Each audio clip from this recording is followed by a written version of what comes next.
சாவறதுன்றது ஒன்றும் புதுமே இல்லை. பிறக்கிற போதே சாவத்துக்கு தான் பிறந்தோம்.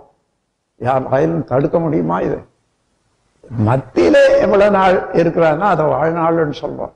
பிறக்கிற போது அதை நான் அடிக்கடி சொல்றது, நான் அந்த தேதி தெரிஞ்சு போச்சு, இன்னும் ஒரு நாள் இருக்குது அது திரும்பி போறதுக்கு.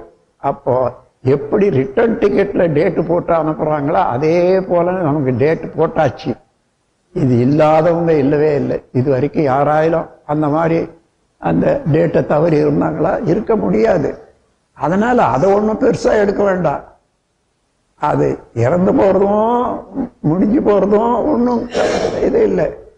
முடிஞ்சு போறதுன்னா எல்லா துன்பமும் விட்டு நீங்கி விடுதலையாகிறது தான் முடிவு.